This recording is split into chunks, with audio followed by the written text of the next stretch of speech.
শহরের সবচেয়ে বড় নিলামঘর, হাজার মানুষের ভিড়। স্টেজে দাঁড়িয়ে অকশন মাস্টার হাঁকছেন 20 কোটি, 25 কোটি, 30 কোটি। এক সময়ের প্রতাপশালী বিজনেস টাইকুন বিক্রমজিৎ চৌধুরী কোনায় বসে চোখের জল ফেলছেন। তার নিজের হাতে গড়া রাজপ্রাসাদ আজ বিক্রি হয়ে যাচ্ছে, কেউ তাকে বাঁচাতে এগিয়ে আসছে না। ঠিক সেই সময় হলঘরের বিশাল দরজা খুলে ভেতরে প্রবেশ করল এমন একজন মানুষ যাকে 3 বছর আগে এই বিক্রমজিৎ চৌধুরী কুকুর বলে ঘাড় ধাক্কা দিয়ে বাড়ি থেকে বের করে দিয়েছিলেন। কে সেই ব্যক্তি, আর কেনই বা সে আজ তার শত্রুর বাড়ি কিনতে এসেছে? প্রতিশোধ নাকি অন্য কিছু? বন্ধুরা, আজকের গল্পটা অপমানের, যন্ত্রণার এবং এক নীরব গর্জনের। গল্পটা শেষ পর্যন্ত শুনুন, কারণ এই গল্পের প্রতিটা মোড় আপনাকে জীবনের নতুন একটা শিক্ষা দেবে। আর হ্যাঁ, আপনি যদি ন্যায়ের পক্ষে থাকেন তবে ভিডিওটিতে এক্ষুনি একটা লাইক করে দিন, আর চ্যানেলে নতুন হলে সাবস্ক্রাইব করতে ভুলবেন না। চলুন ফিরে যাই 3 বছর আগের সেই অভিশপ্ত রাতে। রাহুল মধ্যবিত্ত পরিবারের এক মার্জিত ছেলে, চোখে মুখে বুদ্ধিদীপ্ত ছাপ, কিন্তু পকেটে জোর নেই। সরকারি কেরানি বাবার পেনশনের টাকায় সংসার কোনো মতে চলে। রাহুলও নিজেও একটা প্রাইভেট কোম্পানিতে সাধারণ বেতনে চাকরি করে। তার সম্পদ বলতে কেবল তার সততা আর আত্মসম্মান। অন্যদিকে প্রিয়া শহরের অন্যতম বিজনেস টাইকুন বিক্রমজিৎ চৌধুরীর একমাত্র মেয়ে। হীরের চামচ মুখে দিয়ে জন্মানো মেয়ে হয়েও প্রিয়া ভালোবেসেছিল রাহুলের সরলতাকে। কিন্তু এই ভালোবাসা বিক্রমজিৎ চৌধুরীর কাছে ছিল এক দুঃস্বপ্ন। তিনি চেয়েছিলেন মেয়ের বিয়ে দেবেন কোনো মন্ত্রীর ছেলে বা বড় শিল্পপতির সাথে। কিন্তু প্রিয়ার জেদের কাছে হার মেনে অনিচ্ছা সত্ত্বেও রাহুলের সাথে বিয়ে দিয়েছিলেন। কিন্তু সেই বিয়েতে আশীর্বাদ ছিল না, ছিল কেবল অবজ্ঞা। বিয়ের দিনই রাহুলকে শুনিয়ে বিক্রমজিৎ বলেছিলেন, আমার মেয়ের শখ মিটলে যেদিন ফিরে আসবে সেদিন এই বাড়ির দরজা খোলা থাকবে, কিন্তু তুমি কোনোদিন এই চৌকাঠ পেরোনোর সাহস দেখাবে না। রাহুল আর প্রিয়ার বিয়ের তখন মাত্র 6 মাস। রাহুল জানত চৌধুরী পরিবার তাকে মেনে নেয়নি, তবুও প্রিয়ার ভালোবাসার টানে সে সব অপমান সহ্য করে নিত। কিন্তু অপমানের যে স্তরগুলো অপেক্ষা করছিল তা ছিল রাহুলের কল্পনার বাইরে। সেদিন ছিল রবিবার, চৌধুরী ভিলাতে একটা ছোট্ট গেট টুগেদার। প্রিয়া খুব করে ধরেছিল, চলো না রাহুল, বাবা আজ হয়তো সবার সাথে তোমাকে ভালোভাবেই পরিচয় করিয়ে দেবেন।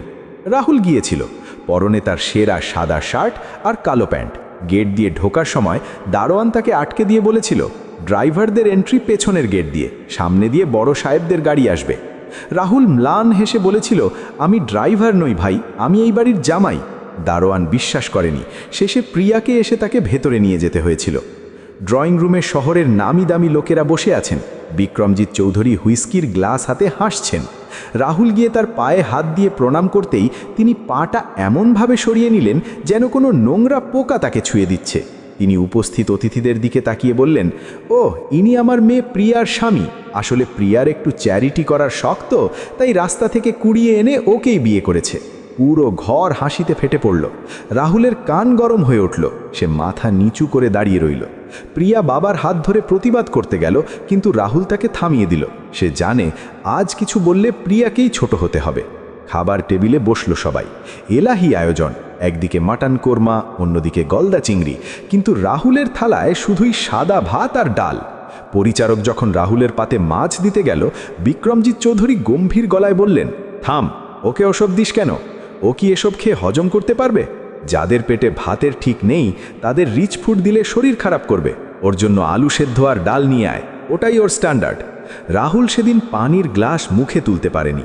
সে অনুভব করছিল তার গলার কাছে দলা পাকানো কান্না আটকে আছে।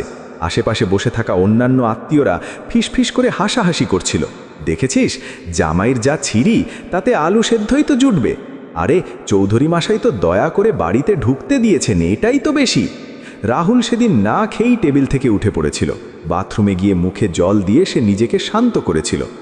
আয়নায় নিজের প্রতিবিম্বের দিকে তাকিয়ে বলেছিল, সহ্য কর রাহুল, সময় আসবে। কিন্তু ধৈর্যের বাঁধ ভাঙল বিক্রমজিৎ চৌধুরীর জন্মদিনের পার্টিতে। শহরের সবচেয়ে বড় হোটেল বুক করা হয়েছে।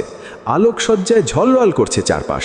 রাহুল তার 3 মাসের বেতনের টাকা জমিয়ে শ্বশুরের জন্য একটা দামি ফাউন্টেন পেন কিনেছিল। সে জানত বিক্রমজিৎ লেখার শখ রাখেন। পার্টির মাঝখানে কেক কাটার পর উপহার পর্ব শুরু হলো। মন্ত্রী, আমলা, বড় ব্যবসায়ীরা হীরের আংটি, সোনার চেন, দামি ঘড়ি উপহার দিচ্ছেন। বিক্রমজিৎ হাসি মুখে সব নিচ্ছেন। সবশেষে রাহুল মঞ্চে উঠল, তার হাতে ছোট্ট একটা প্যাকেট। বিক্রমজিৎ মাইক্রোফোন হাতে নিয়েছিলেন। তিনি সবার সামনে রাহুলের দিকে তাকিয়ে বললেন, আসুন আসুন আমার মহৎ জামাই বাবাজিন, দেখি আজ আমার জন্য কি এনেছো। রাহুল কাঁপা কাঁপা হাতে প্যাকেটটা বাড়িয়ে দিল। বিক্রমজিৎ সবার সামনে প্যাকেটটা ছিঁড়ে ফেলল। ভেতর থেকে বেরিয়ে এলো একটা কলম। তিনি কলমটা উঁচিয়ে ধরলেন যাতে সবাই দেখতে পায়। তারপর তাচ্ছিল্যের হাসি হেসে বললেন, কলম, লেডিজ অ্যান্ড জেন্টলম্যান, দেখুন আমার জামাই আমাকে কলম উপহার দিয়েছে। সে হয়তো জানে না আমি যে কলম দিয়ে চেক সই করি তার কালির দামও ওর পুরো বংশের আয়ের চেয়ে বেশি। দর্শকদের মধ্যে হাসির রোল পড়ে গেল। বিক্রমজিৎ এখানেই থামলেন না, তিনি রাহুলের দিকে এক পা এগিয়ে এসে বললেন, তোমাকে বলেছিলাম না নিজের অকাত বা যোগ্যতা বুঝে আমার সামনে আসবে? তুমি কি মনে করো এই সস্তা প্লাস্টিকের খেলনা দিয়ে তুমি আমাকে ইমপ্রেস করবে? হঠাৎ তিনি কলমটা রাহুলের মুখের ওপর ছুঁড়ে মারলেন। কলমটা রাহুলের কপালে লেগে নিচে পড়ে ভেঙে গেল। কপালের কোণটা সামান্য কেটে রক্ত বেরোলো। পিন পতন নিস্তব্ধতা নেমে এলো পুরো হলে। প্রিয়া চিৎকার করে উঠল, বাবা! বিক্রমজিৎ চৌধুরী গর্জন করে উঠলেন, চুপ কর প্রিয়া। আর তুমি রাহুল, শোনো, আজ সবার সামনে বলে দিচ্ছি, তুমি আমার মেয়ের স্বামী হতে পারো, কিন্তু আমার বাড়ির চাকরের যে যোগ্যতা সেটাও তোমার নেই। কুকুরকে পেটে ভাতে খাওয়ালে যেমন পোষ মানে, তোমাকেও আমি সেভাবেই দয়া করে মেনে নিয়েছিলাম, কিন্তু আর নয়। Get out of my sight. আর যদি কোনোদিন এই মুখ আমাকে দেখাও, আমি তোমাকে জ্যান্ত পুঁতে ফেলব। রাহুল সেদিন কপাল থেকে রক্ত মুছল না। সে নিচু হয়ে ভাঙা কলমটা কুড়িয়ে পকেটে রাখল। তার চোখ দিয়ে এক ফোঁটা জল পড়ল না, কিন্তু তার বুকের ভেতরটা জলে খাক হয়ে যাচ্ছিল। সে বিক্রমজিতের চোখের দিকে তাকিয়ে শান্ত কিন্তু ইস্পাত কঠিন গলায় বলল, ধন্যবাদ বাবা, আজ আপনি আমাকে যা দিলেন তাই কলমের চেয়েও দামি। আপনি আমার জিদ জাগিয়ে দিলেন। আজ আমাকে তাড়িয়ে দিচ্ছেন, কিন্তু মনে রাখবেন সময় স্থির নয়, তা চাকার মতো ঘোরে। আজ আমি শূন্য হাতে অপমান নিয়ে বেরোচ্ছি, কিন্তু যেদিন ফিরব সেদিন এই অপমান সুদে আসলে ফেরত দেব। রাহুল বেরিয়ে গেল। পেছনের দরজাটা চিরকালের মতো বন্ধ হয়ে গেল। সেই অভিশপ্ত রাতের পর রাহুল যখন রাস্তায় নামল, তার পকেটে ছিল মাত্র 1500 টাকা। মাথা গোজার ঠাঁই নেই, পেটে অন্ন নেই, কিন্তু বুকের ভেতর দাউ দাউ করে জ্বলছে অপমানের আগুন। রাহুল দেওয়ালে সেই ভাঙা কলমটাকে আঠা দিয়ে আটকে রাখল। ওটাই তার প্রতিদিনের মোটিভেশন। সে প্রতিজ্ঞা করল, চাকরি করে বড়জোর মধ্যবিত্ত জীবন পাওয়া যায়, কিন্তু প্রতিশোধ নিতে হলে আমাকে রাজা হতে হবে। শুরু হলো এক অমানসিক লড়াই। রাহুল জানত তার হাতে পুঁজি নেই, আছে শুধু তার ক্ষুরধার মস্তিষ্ক আর অঙ্কের জ্ঞান। সে তার জমানো সব টাকা দিয়ে একটা সেকেন্ড হ্যান্ড ল্যাপটপ কিনল। ইন্টারনেট সংযোগ নেওয়ার পয়সা ছিল না, তাই সে স্টেশনে গিয়ে ফ্রি ওয়াইফাই ব্যবহার করে দিনের পর দিন শেয়ার মার্কেট, ক্রিপ্টোকারেন্সি আর গ্লোবাল ইকোনমি নিয়ে পড়াশোনা শুরু করলো। প্রথম 6 মাস ছিল নরক যন্ত্রণা। হাতে টাকা নেই, দুপুরের খাবার বলতে 5 টাকার মুড়ি আর কলের জল। চা খাওয়ার বিলাসিতাটুকুও সে ত্যাগ করল। আশেপাশের লোকেরা তাকে পাগল ভাবত। তারা হাসাহাসি করত আর বলতো, ওই দেখ, বড় লোকের জামাই এখন রাস্তায় চা খাচ্ছে। একবার তো টাকার অভাবে তাকে 2 দিন না খেয়ে থাকতে হয়েছিল। শরীর দুর্বল হয়ে পড়ছিল, মাথা ঘুরত, কিন্তু ল্যাপটপের স্ক্রিন থেকে সে চোখ সরায়নি। সে তৈরি করছিল একটি বিশেষ ট্রেডিং অ্যালগোরিদম, এমন এক সফটওয়্যার যা বাজারের ওঠানামা আগে থেকেই আজ করতে পারবে। বন্ধুরা বলেছিল, রাহুল পাগলামি ছাড়, একটা টিউশন অন্তত কর, না হলে না খেয়ে মরে যাবি। রাহুল হেসেছিল, মরে তো গেছি সেদিনই যেদিন আমার আত্মসম্মান খুন হয়েছে, এখন তো শুধু বেঁচে ওঠার চেষ্টা করছি। 1.5 বছর পর এক ঝড়ের রাতে রাহুলের অ্যালগোরিদম প্রথম সিগন্যাল দিল, আন্তর্জাতিক বাজারে বড় সড়ো পতন হতে চলেছে। রাহুলের হাতে তখন শেষ সম্বল মায়ের দেওয়া একটা সোনার আংটি বিক্রি করা 50,000 টাকা। হাত কাঁপছিল, যদি এই চাল ভুল হয় তবে সে রাস্তায় ভিখারি হয়ে যাবে।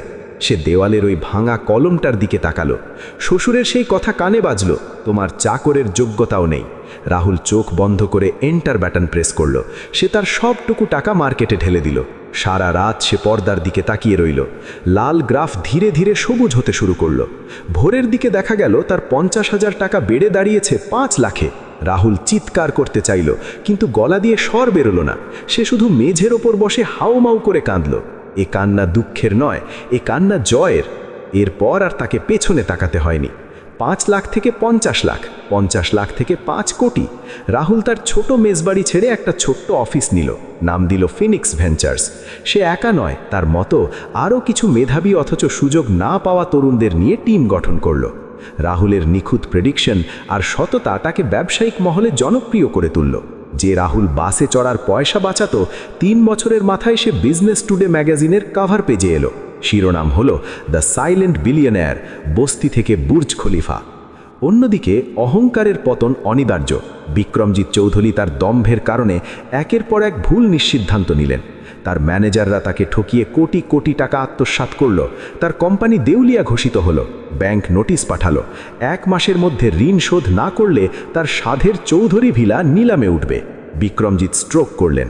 হাসপাতালের বেডে শুয়ে তিনি দেখলেন তার সেই চাটুকার বন্ধুরা কেউ আসছে না, কেউ ফোন ধরছে না। প্রিয়া বাবার চিকিৎসার খরচ জোলাতে হিমশিম খাচ্ছে। সে তার গয়না বিক্রি করে দিল। অবশেষে সেই দিনটা এলো, নিলামের দিন। কিন্তু রাহুল বদলায়নি। সে দামি স্যুট পরত ঠিকই, কিন্তু তার অফিসের কেবিনে সেই ভাঙা কলমটা ফ্রেমে বাঁধিয়ে রেখেছিল। প্রতিদিন অফিসে ঢুকে সে কলমটাকে স্যালিউট করত, কারণ সে জানত ওই অপমান না হলে আজ সে এই সিংহাসনে বসতে পারত না। 3 বছর পূর্ণ হওয়ার দিন রাহুল তার সহকারীর দিকে তাকিয়ে বলল, গাড়ি বের করো, চৌধুরী ভিলা নিলামে উঠছে। আমাকে আজ একটা পুরনো ঋণ শোধ করতে হবে। নিলামের হলঘর লোকে লোকারণ্য। বিক্রমজিৎ চৌধুরী হুইল চেয়ারে বসে আছেন। তার চোখ ঘোলাটে। তার নিজের বাড়ি, তার বাবার ভিটে আজ অন্যের হাতে চলে যাবে। অকশন মাস্টার শুরু করলেন। চৌধুরী ভিলার বেস প্রাইস 10 কোটি। কে কত দেবেন? 15 কোটি, বলল শহরের এক কুখ্যাত প্রমোটার। 20 কোটি, বলল এক মাফিয়া ডন। বিক্রমজিৎ ভয়ে শিউরে উঠলেন। তার মন্দির সম বাড়ি আজ দুষ্কৃতীদের আড্ডা হবে? 30 কোটি, 40 কোটি। আর কেউ দর হাঁকাল না। অকশন মাস্টার হাতুড়ি তুললেন। 40 কোটি 1, 40 কোটি 2, 70 কোটি। বজ্র কণ্ঠে ভেসে এলো ডাকটা। পুরো হলঘর স্তব্ধ। সবাই পেছনে ফিরে তাকালো। দরজায় দাঁড়িয়ে এক দীর্ঘদেহী পুরুষ, পরনে দামি ইটালিয়ান স্যুট, চোখে রিমলেস চশমা, সাথে 4 জন বডিগার্ড। লোকটি ধীর পায়ে এগিয়ে এলো, চশমাটা খুলল। বিক্রমজিৎ চৌধুরীর মুখ দিয়ে অস্ফুট স্বরে বেরোলো, রাহুল। হ্যাঁ, রাহুল, সেই অপমানিত জামাই। আজ সে এই শহরের সবচেয়ে ধনী ব্যক্তি। রাহুল চেকটা সাইন করে অকশন মাস্টারের হাতে দিল। বাড়িটা এখন তার। সবাই চলে যাওয়ার পর ফাঁকা হল ঘরে শুধু রাহুল, প্রিয়া আর বিক্রমজিৎ। বিক্রমজিৎ কাঁপছিলেন। তিনি ভাবছিলেন রাহুল এবার তাকে ঘাড় ধাক্কা দিয়ে বের করে দেবে, ঠিক যেভাবে তিনি 5 বছর আগে করেছিলেন। রাহুল এগিয়ে এসে তার পকেট থেকে সেই ভাঙা কলমটা বের করল। 5 বছর ধরে সে এটাকে আগলে রেখেছে। সেটা বিক্রমজিতের কোলের ওপর রাখল। তারপর হাঁটু গেড়ে বসল তার সামনে। রাহুল বলল, বাবা, এই কলমটার কথা মনে আছে? আপনি বলেছিলেন আমার যোগ্যতা নেই। আপনি ঠিকই বলেছিলেন। তখন আমার যোগ্যতা ছিল না আপনার অহংকার কেনার, কিন্তু আজ আছে। বিক্রমজিৎ কান্না জড়িত গলায় বললেন, আমাকে ক্ষমা করো রাহুল, আমি শয়তান হয়ে গিয়েছিলাম। রাহুল তার হাতটা ধরল।